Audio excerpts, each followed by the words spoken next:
vamos para mais um conteúdo. Esse conteúdo é o último da primeira unidade, tá? A partir da semana que vem a gente vai começar a ver um assunto novo.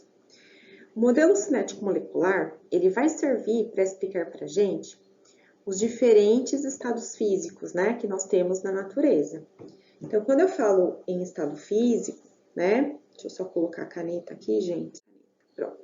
Quando eu falo em estado físico, eu tenho três, né, estados físicos principais, que seria o estado sólido, o estado líquido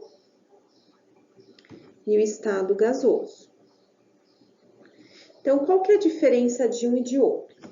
A diferença, ela vai se dar em relação à organização das moléculas ou dos átomos, das partículas, enfim, e a força de atração entre uma e outra, tá?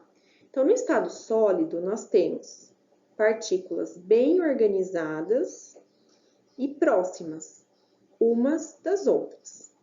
Já no estado líquido, eu ainda tenho um certo grau de organização, porém, essas partículas, elas já vão se encontrar um pouquinho mais afastadas umas das outras. E no estado gasoso? O estado gasoso seria a bagunça. Por quê? Porque eu tenho uma menor interação, né, entre as partículas, então elas têm uma fraca atração, vamos falar assim, e elas estão bem longe umas das outras, né? Elas ocupam o volume do recipiente em que elas estiverem contidas, então é um movimento ali bem aleatório, bem caótico, tá bom? Pronto, aqui. Então, vamos lá. O que a gente fala, né? Qual que é a relação altitude e pressão atmosférica? Nós costumamos dizer, né, que conforme maior é a altitude, menor será a pressão atmosférica, certo? Então, quanto mais alto eu tiver, menor vai ser essa pressão. Por que eu tô falando isso? Olha o tamanho da seta aqui, né? No alto da montanha, ela é menor do que se eu comparar ao nível do mar. Então, sabe quando os jogadores vão lá para jogar na Bolívia, e aí começam com aquela história, tem que ir uma semana antes para se adaptar, ou tipo, se não teve esse período de adaptação, aí os jogadores começam a falar que eles estavam cansados e tal. Será que isso é balela ou será que tem algum fundo científico por trás? Então, vamos explicar. Na Bolívia, não só a Bolívia, né, mas existem outras regiões. Ela é uma região de grande altitude. Se ela é uma região de grande altitude, ela é uma região que tem uma pressão atmosférica baixa. E, consequentemente, eu vou ter uma baixa concentração de gás oxigênio, que é o gás que a gente usa na respiração, né? Então, nos primeiros dias, por conta dessa baixa de oxigênio, a gente, de fato, vai sentir o cansaço, né, e tal. Porém, o nosso corpo, ele se adapta. Então, qual que é o método que ele tem para se adaptar a essa situação? Ele começa a produzir um tipo de célula chamada hemácia. Então, se a gente pegar o exame de sangue, né, do jogador ou de quem for nessa região, no tempo 1, no dia 1 e no dia 5, a gente vai ver que ao longo dos dias, a quantidade do número dessas células chamadas hemácias, né, os glóbulos vermelhos, aumentou. Por quê? Porque lá na hemácia eu tenho uma proteína chamada hemoglobina. E essa hemoglobina, ela transporta o gás oxigênio. Então, é justamente, ela produz mais hemoglobina, mais hemácia, perdão, para tentar suprir essa diminuição da quantidade de gás oxigênio.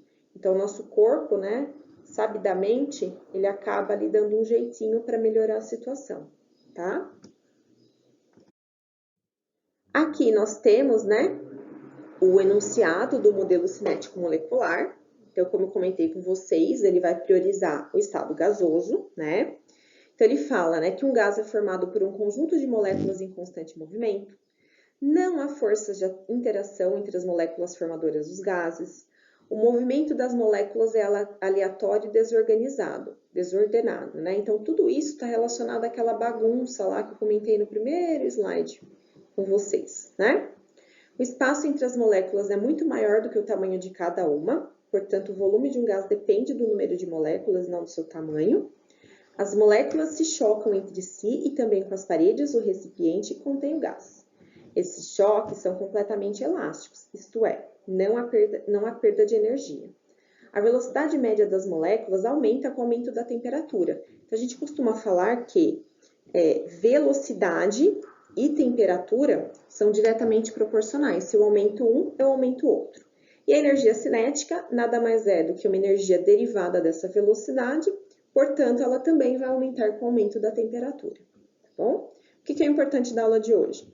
Vocês entenderem a diferença dos estados físicos e relacionar esse conceito de altitude e pressão atmosférica, tá?